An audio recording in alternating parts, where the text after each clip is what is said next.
Hey retro tech friends, and welcome to another edition of Dave's Retro Video Lab, the show where I buy old video cameras from just about everywhere and I bring them back to the lab so we can see if they still work after sitting for decades in Uncle Carl's attic.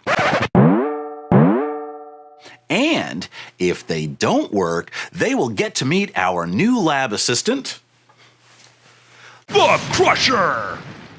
Today, we are going to examine one of my favorite old-school camcorders.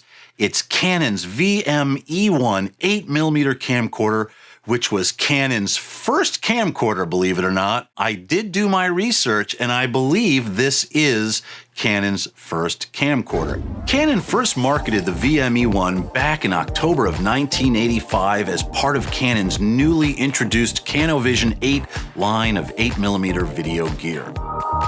So, let's say Christmas of 1985 is approaching and you wanted one of these beige beauties under your Christmas tree.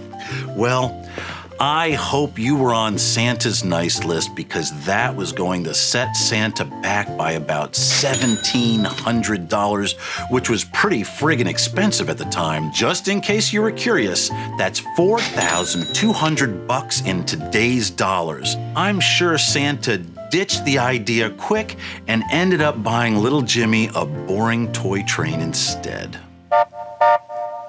Now, by mid-1986, Canon did lower the VM-E1's price to $1,300 US, so it could be more competitive with the other major camcorder brands such as Sony and Panasonic. With its unique design, smallish form factor, and decent specs, the VM-E1 was sure to attract customers who were ready to dive headfirst into the burgeoning camcorder market of the mid-80s. Canon's VM-E1 is an 8mm format camcorder. It was designed in-house by Canon engineers, which allowed them to custom tailor its lens system and electronics to meet their critical specifications. The VM-E1's high-band half-inch Satacon pickup tube can output 300 lines of horizontal resolution, which was quite impressive for its time. However, the VM-E1 can only record 240 lines internally, something they don't tell you in the sales brochure. Beyond its Satacon pickup tube, the VM-E1's camera section utilizes a fast Canon 6:1 power zoom lens with a through-the-lens autofocus system. Minimum illumination is rated at a mediocre 19 lux. Rounding out the VM-E1 specs, this beefy camcorder weighs in at 5.5 pounds with a tape and battery.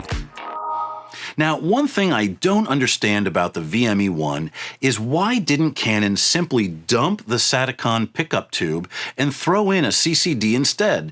Certainly by 1985, camcorders were using CCDs. Maybe it was a cost issue, maybe the Satacon tube had better performance specs than that current generation of CCDs at the time. If you're a former Canon engineer, please leave a comment and let us all know what you were thinking at the time. Okay, now it is time to see if our Canon VM-E1, if it'll work. Now, I never bother with the VTR section on any of my camcorders. Generally, they're trash, they never work, or if they do, they'll eventually eat the tapes, so I don't bother. It's just a waste of time. For me personally, I am always curious to see how the camera's portion of the camcorder will work. What does the video quality look like? In this case, we have an old Satacon tube. I don't expect much from it. Is probably the image quality has diminished probably greatly over the many years. One note, you're probably wondering, hey, how do I record the output of any of my cameras? And I use a Blackmagic video assist recorder. Someday I'll do an episode about how I record to that with the output of my old cameras. It's kind of involved, but it's the best way to record the video output from these cameras. So let's continue, shall we? What I want to do first is take off the old battery. I keep them on there when I'm demonstrating these things just because it makes it look nice. It doesn't look so nice right now, right? So we'll put that aside. We'll go ahead and put the power supply on. There we go. So we'll put the power supply on. It's plugged in already. Next, I take the Canon RF unit, which essentially is the AV adapter. You know, I have to say, I really like Canon's quality. This thing it's made out of metal. It's not made out of cheap plastic. And, you know, I think that's consistent with the quality of this camera. I mean, it's a nice heavy plastic. It feels good in your hand. It's a good camera. So, of course, that's why it was probably $1,700 when it was new. So we're going to go ahead and we're going to plug this in, the end of this AV box here, into the back of the camera.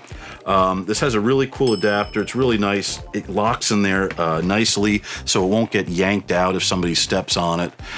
Next up, where is it? We need the AV cable. This is an RCA cable. It's hooked up directly into my JVC switcher, and we'll go ahead and plug that in now. We're going to go ahead and do, where is it? Video out. There we go. All right, I think we're ready to go. Let's see how we turn this on. Well, there's power. Ooh, that's a good sign. Look at that. Now, you can hear the VTR section. You can hear the video drum spinning, but again, when I hit the eject button, nothing happens, so I don't even bother. So the camera's on. Let me check the viewfinder. Oh, I got a picture. That's good. So let's go ahead and switch over. I have to remember, I think it's number 3. Hey, there we go. Look at that. So far, that looks really good. Well, you know what? Let's see. Let's pick it up. Put it over here. And let's see what we got. Let's go in. Says the lighting is okay. Now, one thing I want to check is, oh, it's on. Okay, good. I'll even maybe conduct a white balance here. Let's see, does that work? All right, I guess the white balance took. All right, now we got that. Let's go into the little color chart. Good. I can't even tell if this thing is in focus. All right, so let's widen out. Okay, so far so good. Now let's pan over and let's take a look at some of my little odds and ends in my studio. Let's see, we got the, what do you call it, the DSR 300, whatever that is. I think that's in focus, I hope. Okay, cool. Now let's swing over here. I know we got Boba Fett. He's been hiding out back there, if you haven't noticed. And there we go, there's Boba Fett. And let's see, what else do we have? All right, we got another camera. Good, more cameras, more fun stuff. On one of my other favorite cameras. I think that looks good. And we come back out. Very cool. Looks like it's a little dark, but when I zoom in, I'm guessing the camera is slowly adjusting its iris. Good. All right, now let's swing back around. All right, where are we? I got lost. All right, great. All right, cool. Well, that is pretty interesting. You know what? It still works. It looks okay. Not bad for 30-something years. Again, it's one of my favorite cameras. Okay, so we took the VM-E1, we put it on a tripod, we aimed it this way, we added a couple of lights, because as you all know, these cameras really need a lot of light in order to put out a decent image. According to Canon's literature, the VM-E1 needs minimum about 19 lux worth of light. In the laboratory right now, we have about 380 lux worth of light, and we're running at about 3200 Kelvin for our color temperature.